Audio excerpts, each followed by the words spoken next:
And Yeah, we have ourselves a new undisputed UFC heavyweight champion of the world, the first African heavyweight champion in UFC history, from Beatty, Cameroon, Francis Ngannou.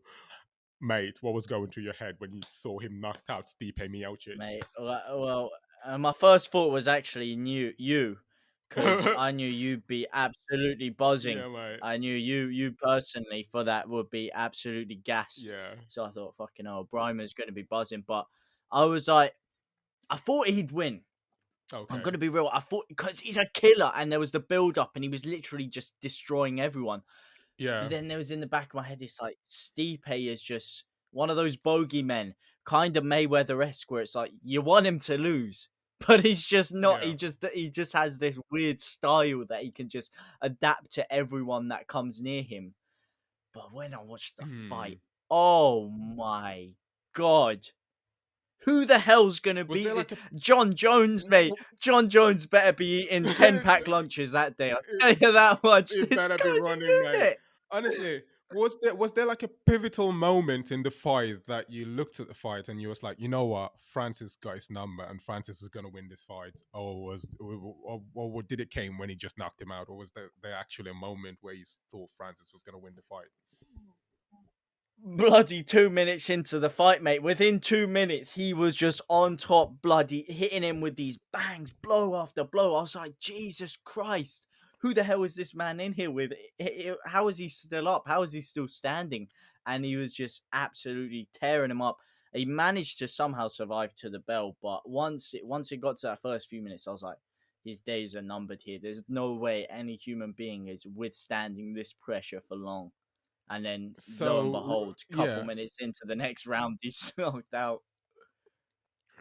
retrospectively speaking, Stipe Miocic for Francis Ngannou the first time at UFC 220. I think it was the 20th of January 2018, and I remembered Stipe Mhm, Miocic beating Francis Ngannou.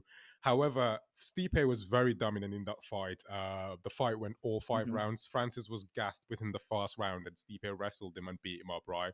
But Stipe still couldn't finish Francis Ngannou. You know what I mean? And Francis came from that fight, fought Derek Lewis, and unfortunately lost by a decision. And after that, he's just been knocking people the fuck out, mate. He's knocked out Junior Dos Santos, the former UFC heavyweight champion of the world. He's knocked out Cain Velasquez, the former UFC heavyweight champion of the world. He's knocked out Curtis Blades. He's knocked out Jairzinho Rosenstruik. And he's knocked out, yeah, about four people before he got his rematch against Stipe Miocic. And Francis has learned a lot of things from the first fight against Stipe. I'm thinking Francis Mhm. Ngannou's takedown defense is just flawless from when he lost to Stipe, because the likes of Junior Dos Santos also tried to capitalize in wrestling to try and take Francis down, and he's defended every single takedowns. Cain Velasquez is the best wrestler in UFC heavyweight history, well, alongside Brock Lesnar, of course.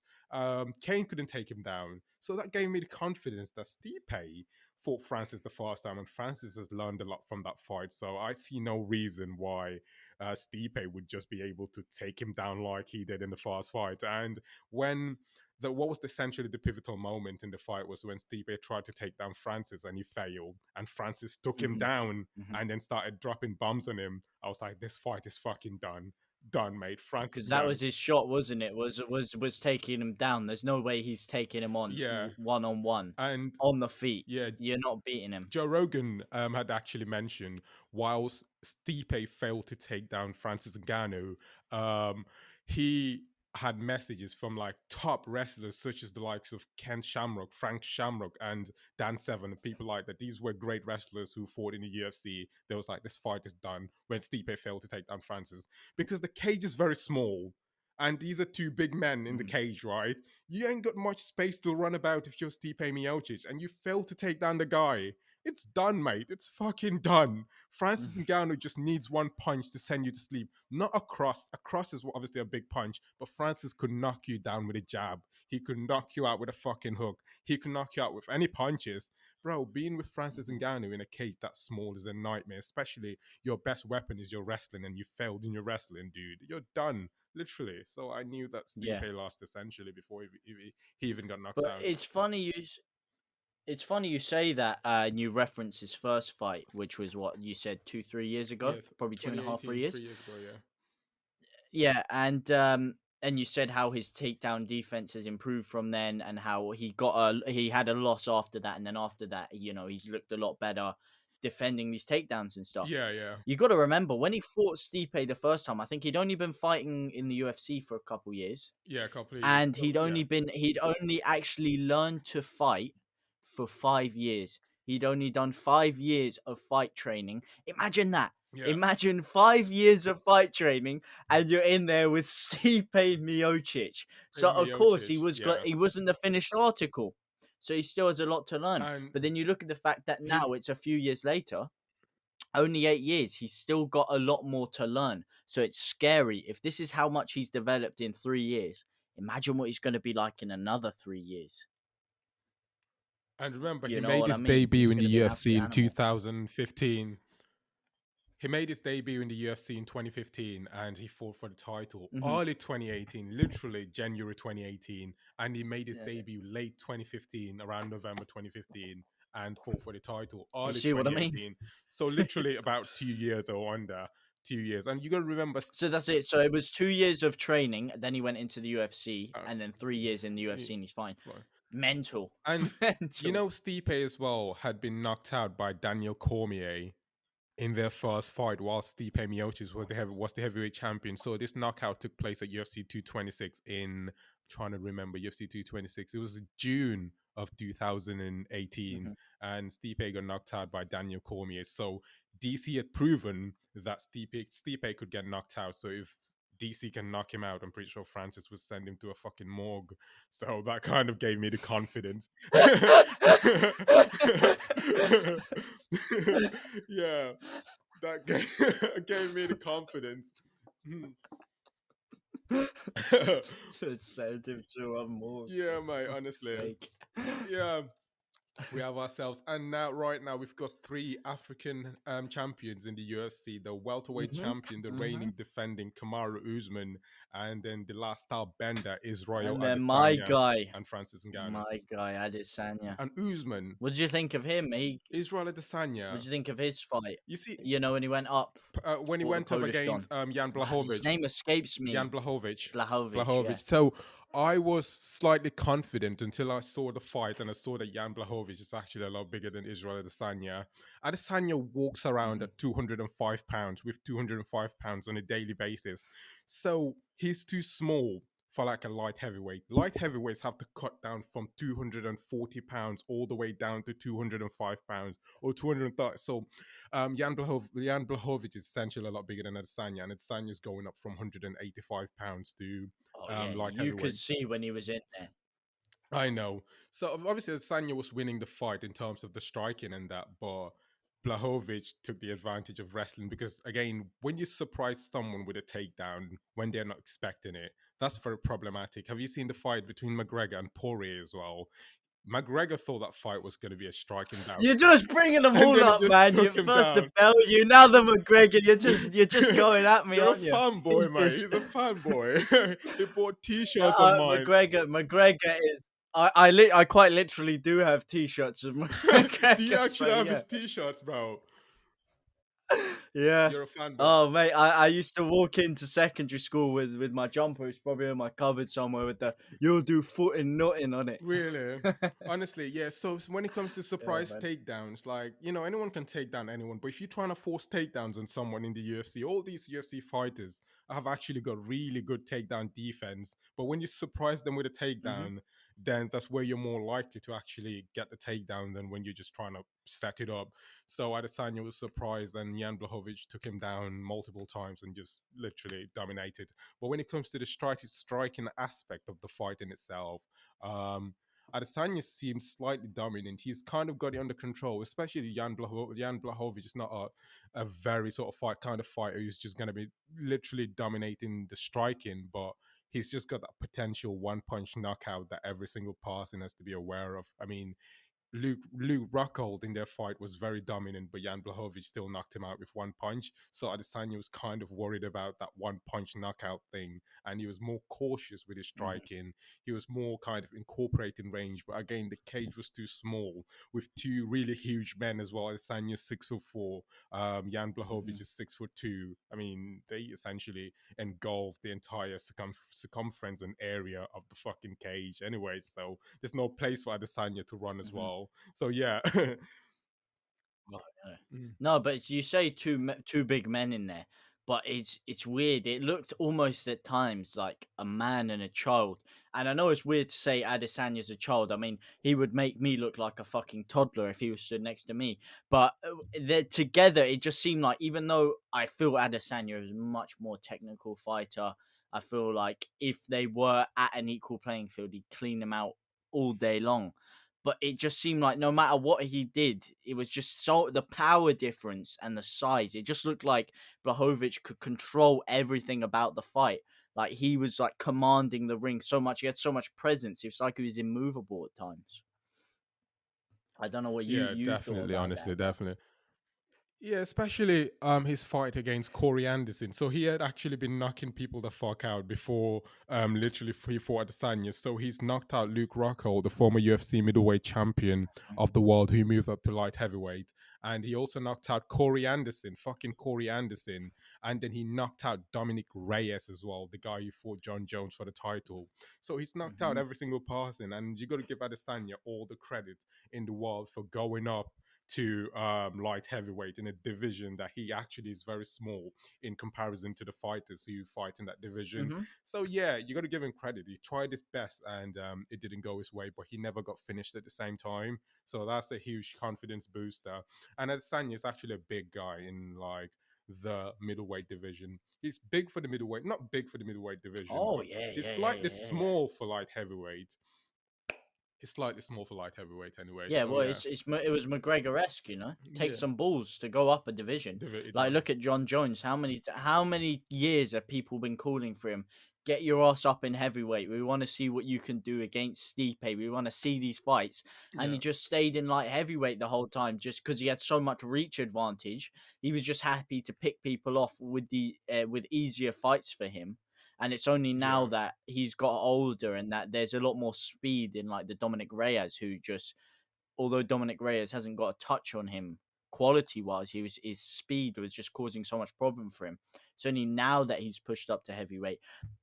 What Adesanya did, I rate that so highly. The McGregor thing of why yeah, not? Why take the easy route? Why not push myself and go win that extra title? Go become the first ever champ. And yeah. that can't be underestimated. And it didn't materialize for him. Obviously, he didn't.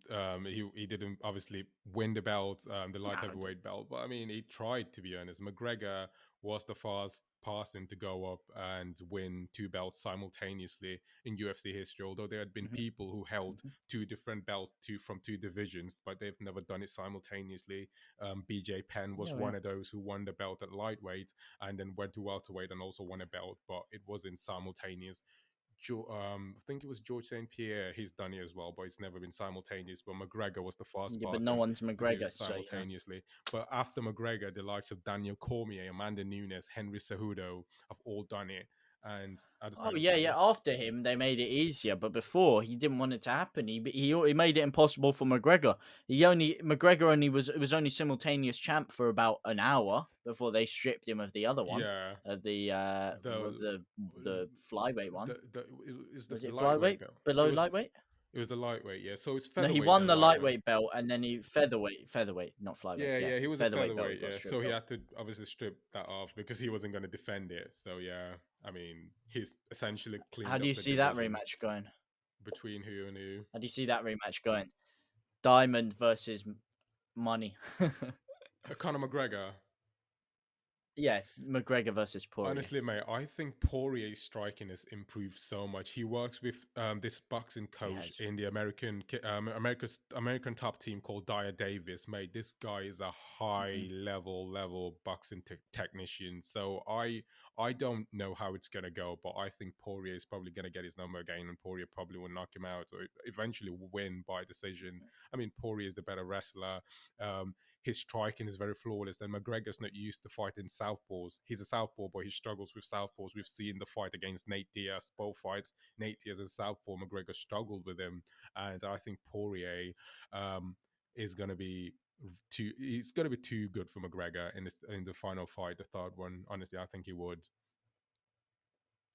See, for me, look, the way he's transformed himself, I don't want to take any credit away from Poirier because what he did in the first fight, that was all him. The low calf kicks, the way he was executing them, the way he's developed as a fighter, I cannot take that away from him.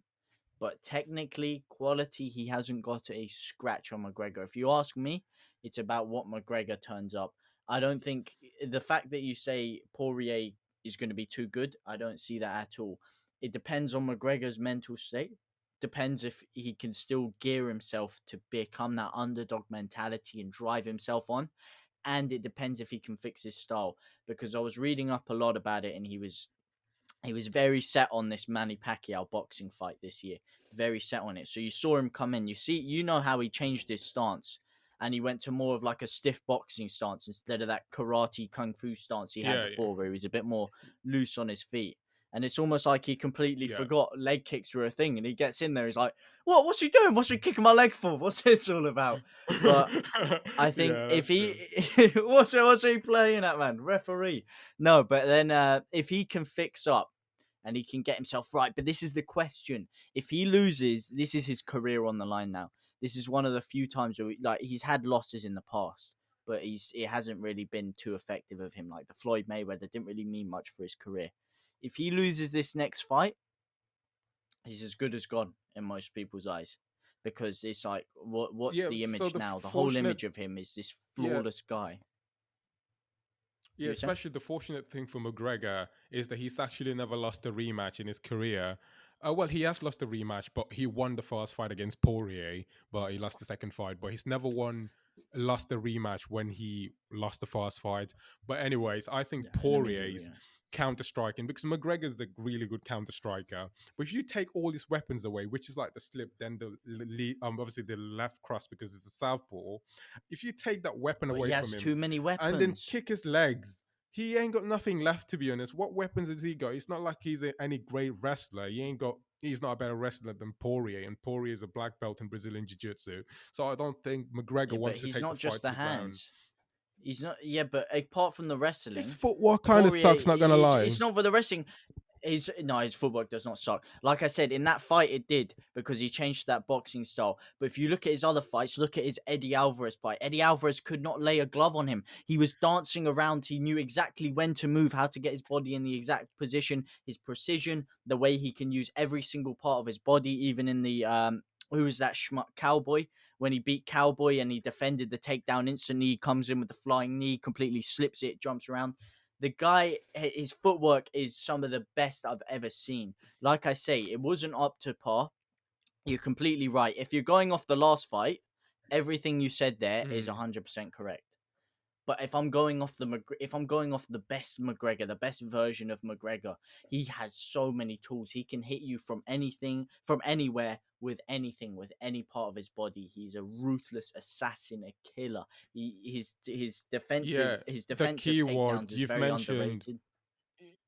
Yeah, you've mentioned the best version of McGregor, but when are we going to see the best version of McGregor? Right now, we're seeing the This is best what I mean. version This is of this. Dustin, the Diamond Poirier. His striking has just improved so much. He's knocked out Justin Gaethje. I mean, he's laid a beating on Eddie Alvarez. This guy is in some form. He lost to Khabib Nurmagomedov at UFC 242 for the title, but mate, the geezer's on fire, mate. The geezer is on fucking fire. Poirier, honestly. has worked so hard from like the time he lost to McGregor. But I think the pivotal moment was when he got knocked out by former lightweight Michael Johnson. After then, mate, this guy was just on a tear, mate, seriously, in the UFC. Mhm. And he got to this place through his sheer determination. Whilst he was doing that, McGregor was out there calling out people for boxing. So there's a sense of hunger and drive when it comes to Poirier in comparison to McGregor. If you make $100 million in a fight against Floyd Mayweather, how hungry are you going to be to fight Dustin Poirier for for a UFC title? Do you really need the title, or do you need it for your ego? Whereas Poirier needs the fucking belt. So essentially, when it comes to a sense of purpose, But Poirier has more purpose fighting in the UFC than McGregor. McGregor really has no reason to hold a UFC belt. He has hold two UFC belts simultaneously. there's no reason to fight in the UFC. Full stop. It's the age old. How can you motivate yourself to get up and run when you're wearing silk pajamas? And it's that whole thing. But this is what I mean. This is why this is the last. This is the last time people can con themselves into thinking we are going to get that prime McGregor if he doesn't show up. So this is what I'm saying. What you said there could turn out to be 100% correct. But this is the first time in his career when his career is actually on the line. Because if he does turn up and he isn't the McGregor that we all know can perform, and he does get outdone by Poirier because Poirier is more hungry than him, then you just got to hold your hands up. You say, you know what, it was a great ride, but we're never going to see this guy at the top again. And it depends, Well, because I can't obviously, doubt him. The amount of times he's defied expectations is too many. yeah, I mean, I'm a fan of McGregor, would always be, to be honest. But truthfully speaking, I think although his performance against Cowboy Cerrone was just tremendous, I have seen Poirier's last previous fights in the UFC, mate. It's just been flawless. And I think McGregor needs to bring some game. I'm not saying he can't beat Poirier, but he needs to bring in some game different from what he came in their previous fight. And Oh yeah, yeah, no, that boxing 100%. stance is not going to fucking cut it, mate. Oh no, no, that's not gonna fly. No, That's it's not not gonna going to fucking fly. That fly. is not gonna work He's against gonna have to Poirier. incorporate karate stands as well, but the problem with the karate stands is as well, it makes you very open to leg kicks as well. It Mhm. obviously allows you to enter in and out, obviously because of the wide stands and that the wide base. But because you've got a wide base and Mhm. that, it kind of fucking limits your footwork, and it makes you more open and susceptible to low leg kicks, essentially calf kicks. Sorry, and Yeah. yeah, Poirier's obviously Not showing as up. susceptible as he was with his boxing stance. I'll tell you that much. He'll be less susceptible than he Well, you was in see, that I last fight. think in terms of leg kicks, it's better to have a boxing stance to defend leg kicks than having a karate stance because But he the was stance getting is that more was what wider. killed him in the last fight. Yeah, because the karate stance is very wide. It's hard to, kind of bring your leg back in. Whereas the boxing stance, you can always Mhm. check it. Like you can always switch from boxing to Muay Thai stance to kind of check the kick. Whereas, in karate, you've just kind of got to rely on that one stance unless you completely switch it back to boxing or Muay Thai. Whereas in But boxing, you that's can what you switch say. it. He wasn't really going into the Muay Thai stance, was he? He was just stood there. He was just absorbing the calf kicks in that last fight. He wasn't doing what you're saying there. No, he What wasn't. you're saying is right, but it's about whether he do that.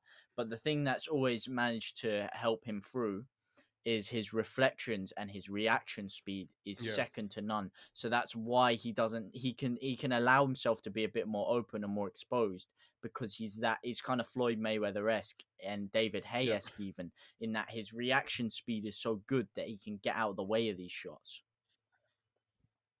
Yeah, honestly, we'll see what's going to happen anyway. So the fight is going to be taking place, I think, at UFC 262, and the third fight is obviously booked between McGregor and Poirier, and obviously it's going to be in front of a crowd as well. So yeah, I'm actually really excited for the fight, and yeah, Who so isn't? yeah, exactly. He could fight a broomstick and we'd all be buying it up. Yeah, honestly, It's his biggest draw by far. he's definitely the biggest draw, to be honest. I was thinking Adesanya was going to be as well one of those big draws in the UFC, which I think he is. But in comparison to McGregor, no one is, to be honest. Oh, no, McGregor has no. brought so many people to the UFC.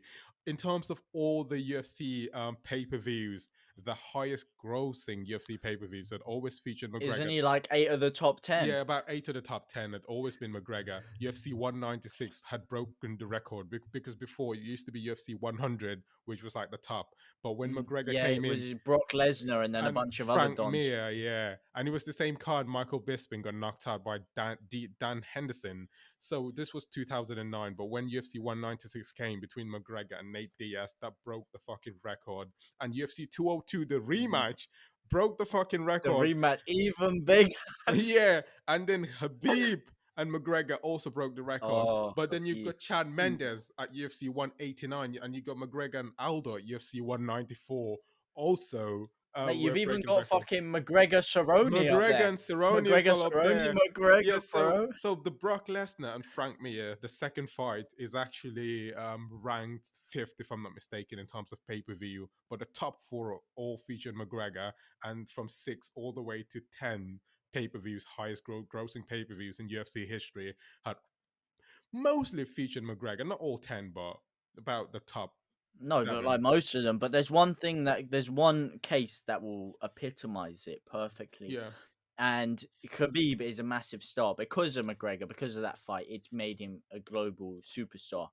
But after that fight, once McGregor was out of the picture and he had his rematch after that, not a rematch, like his next fight, and there was all this big build up, everything, all hyping it up. Khabib, the champion, returns. Can someone take the crown off him?